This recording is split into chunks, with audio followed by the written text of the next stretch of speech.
Halo, selamat siang pemirsa, Anda menyaksikan Breaking News bersama saya Diandra Mukni. Pemirsa, Partai Perindo telah melantik dan mengambil sumpah pengurus DPP Partai Perindo periode 2024-2029. Dan berikut sambutan dan arahan dari Ketua Umum DPP Perindo, Angela Tanusudibyo. Kebajikan. Yang kita hormati bersama Ketua Majelis Persatuan Partai Perindo, Bapak Hari Tanusudibyo. Dan seluruh jajaran MPP dan Dewan, Kang EF, terima kasih kehadirannya. Juga tentunya tamu undangan yang ada di online maupun offline, rekan-rekan media, dan yang paling spesial, para pengurus DPP Partai Perindo yang baru saja dilantik.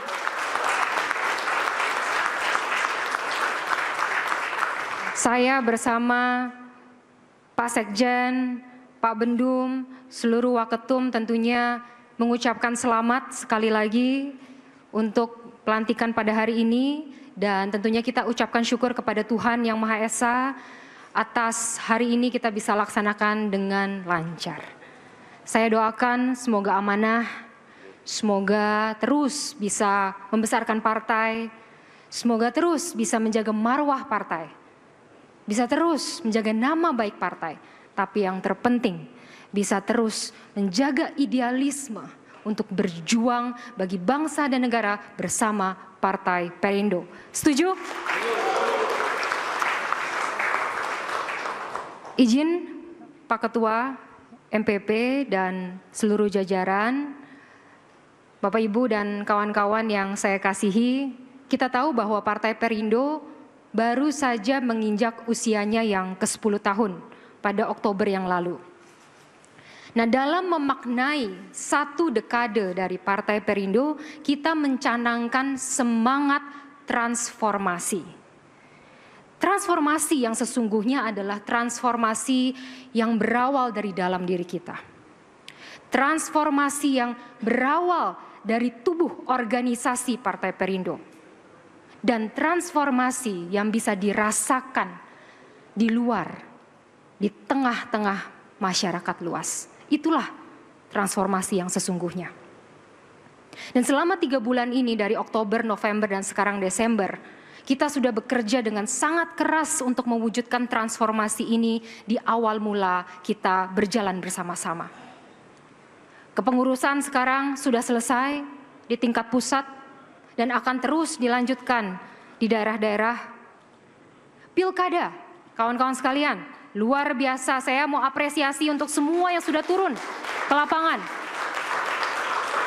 Di pilkada kali ini kita maksimal dan bahkan secara quick count kita berhasil mendudukkan kader partai, 17 kader partai terbaik menjadi kepala daerah.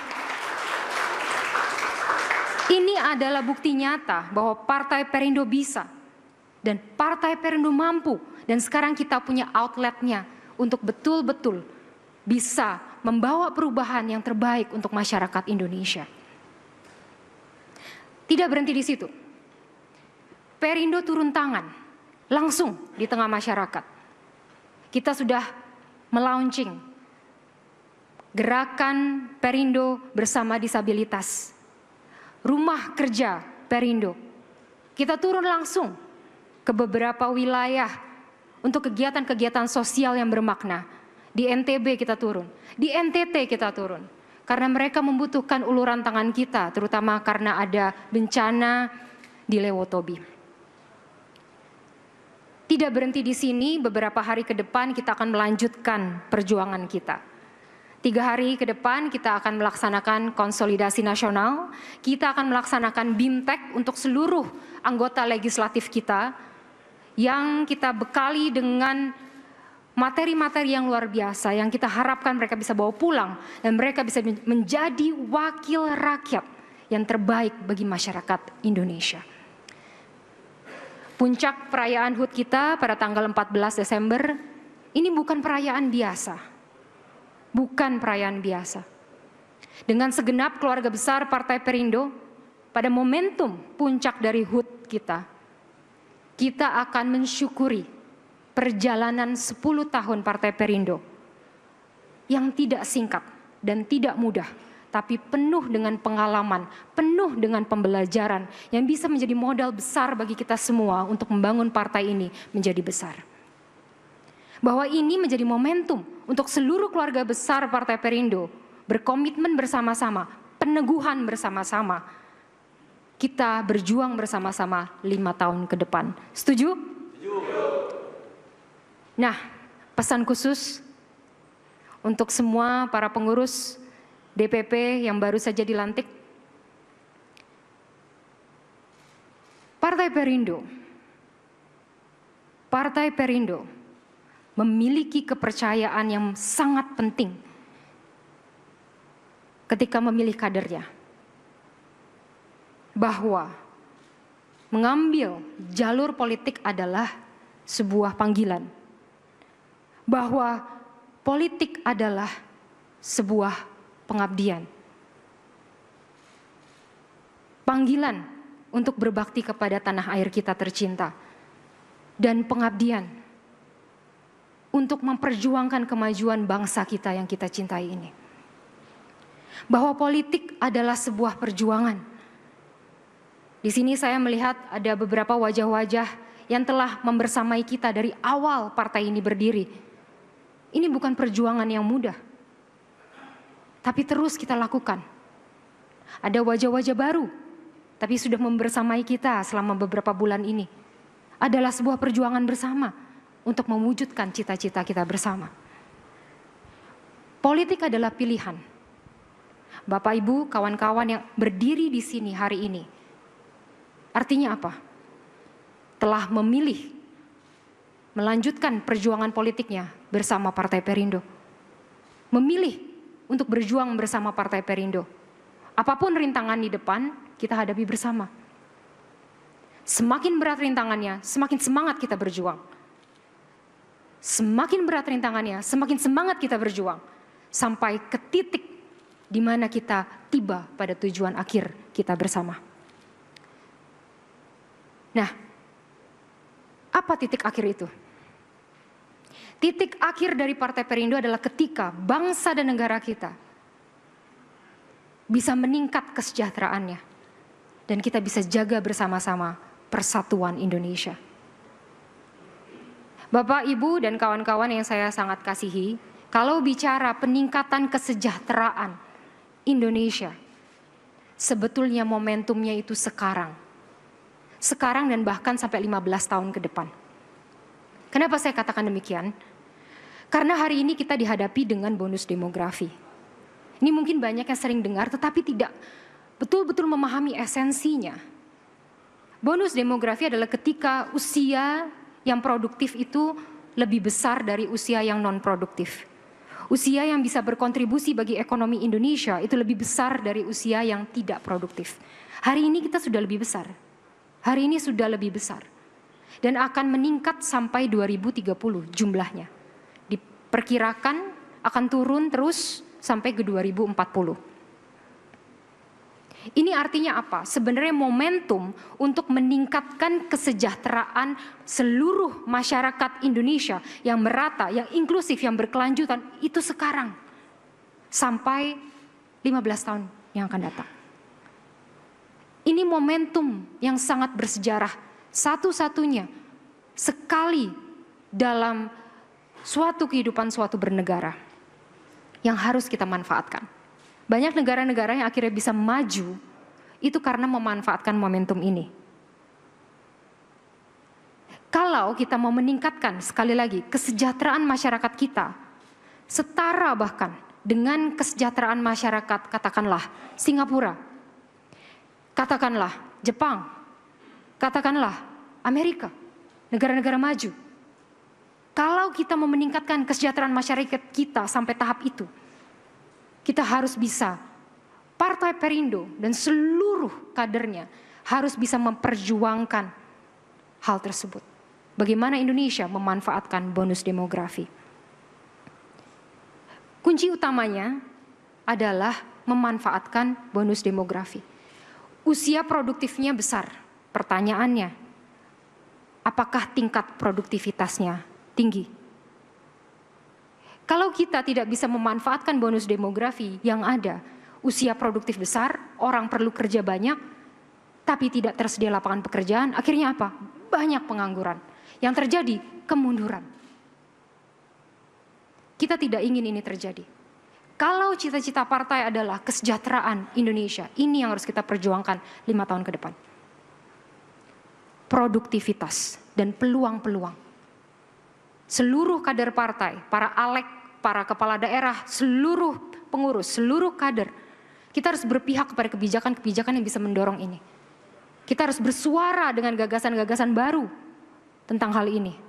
Kita harus bisa bergerak di lapangan dengan terobosan-terobosan yang bisa mendorong hal ini. Produktivitas dan peluang-peluang baru.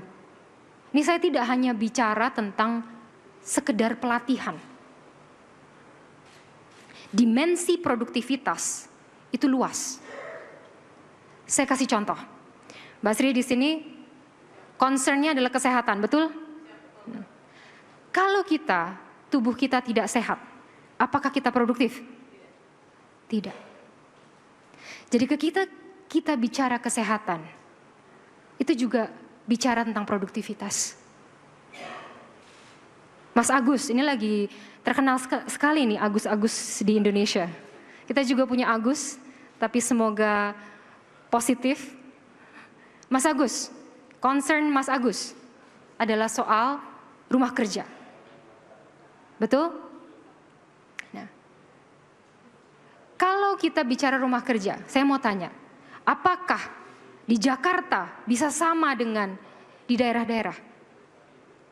Tidak bisa. Kalau kita bicara produktivitas itu dimensinya luas. Di kota akan beda dengan di desa. Contoh, kemacetan di Jakarta itu mengganggu produktivitas. Tapi mungkin di daerah kemacetan bukan hal yang penting karena tidak ada kemacetan. Kalau kita bicara di pulau-pulau, di NTT, produktivitas bagi mereka mungkin adalah akses jalur laut yang mudah, yang nyaman. Ya kan? Betul Firda? Akses jalur laut mudah, murah, nyaman. Itu meningkatkan produktivitas mereka. Pendidikan juga sama.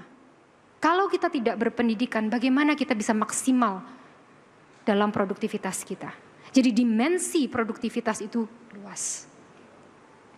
Nah, rekan-rekan sekalian, pengurus yang baru saja dilantik, inilah yang harus kita perjuangkan. Produktivitas untuk seluruh masyarakat Indonesia, khususnya 5P. Ini saya kenalkan hari ini, dan saya akan bawa terus ke depan. Apa itu 5P yang akan kita kerjakan ke depan? Pertama adalah produktivitas perempuan. Perempuan adalah populasi perempuan di Indonesia itu udah hampir setengah populasi Indonesia. Tetapi kesejahteraan perempuan dan produktivitas perempuan itu berarti kesejahteraan keluarga, berarti kesejahteraan anak, dan kesejahteraan bahkan lingkungan. P yang kedua adalah pemuda. Pemuda sudah mayoritas di Indonesia. Mereka adalah bukan lagi masa depan, mereka adalah masa kini. Produktivitas mereka harus kita perhatikan. P yang ketiga adalah penyandang disabilitas. 23 juta bahkan lebih, kemarin Mbak Angki bilang ke saya lebih dari itu. Penyandang disabilitas Indonesia, jumlahnya sangat besar. Kita harus gandeng mereka, bagaimana mereka bisa menjadi bagian dari masyarakat produktif di Indonesia. P yang keempat apa? Pekerja. Pekerja informal, pekerja formal, semua pekerja. Bagaimana mereka produktif? Ketika para pekerja produktif, Indonesia menjadi punya nilai tambah yang lebih. Daya tawar yang tinggi. Lapangan kerja akan tercipta lebih banyak. Investasi akan berdatangan. Kuncinya itu di produktivitas. Dan yang terakhir adalah pelaku usaha. Pelaku usaha ini konsisten dengan apa yang selalu diperjuangkan oleh Partai Perindo di UMKM. Pelaku usaha dalam setiap tingkatan. Ini perlu kita empower, perlu kita equip. UMKM di Indonesia kita tahu menyumbang lebih dari 60% dari PDB Indonesia. menyerap 97% dari tenaga kerja di seluruh Indonesia. 97% tenaga kerja di Indonesia diserap oleh UMKM. Betapa pentingnya UMKM. Nah, ini adalah platform kita ke depan yang akan kita perjuangkan bersama-sama. Dan saya titip pesan kepada semua pengurus di pusat, bahwa apa yang terjadi di Jakarta itu bukan refleksi apa yang terjadi di Indonesia. Apa yang bisa kita kerjakan di sini, apa yang kita lihat baik di sini, belum tentu baik di daerah-daerah. Buka mata hati kita, miliki empati, komunikasi kepada semua struktur di bawah, turun ke tengah masyarakat di seluruh pelosok negeri, supaya kita mengerti, kita memahami apa yang mereka betul-betul butuhkan. Program kerja yang nanti Bapak, Ibu, dan kawan-kawan sekalian akan rancang ke depannya, ini penting sekali untuk melihat hal-hal ini. Tidak bisa hanya melihat dari kacamata Jakarta dan sekitarnya. Karena Indonesia sangat beragam. Dan satu pesan lagi terakhir dari saya. Kalian semua di sini adalah contoh. Contoh. Kalau kita mau kuat, struktur kita mau kuat sampai nanti ke ranting, pusat harus lebih kuat lagi. Kalau kita mau mereka komunikatif, kita yang harus lebih dulu komunikatif. Kalau kita mau mereka disiplin, kita yang lebih dulu harus disiplin. Kita adalah contoh. Ini bukan tugas yang mudah. Banyak sekali pekerjaan yang harus kita kerjakan selama 5 tahun ke depan. Dan 5 tahun adalah waktu yang singkat. Akan tetapi tidak mudah menjaga konsistensi selama 5 tahun. Enggak mudah. Tapi saya sangat yakin bersama Pak Sekjen, Pak Bendum, para waketum di sini, dengan dukungan Ketua MPP, Kang Eep, dan semua yang jajaran yang ada di sini, dan semua pengurus yang ada di sini. Kita bisa saling mendukung, bahu-membahu, membawa Partai Perindo menuju kemenangan 2029 dan kita mewujudkan Indonesia sejahtera dan menjaga persatuan Indonesia. Terima kasih. Wassalamualaikum warahmatullahi wabarakatuh.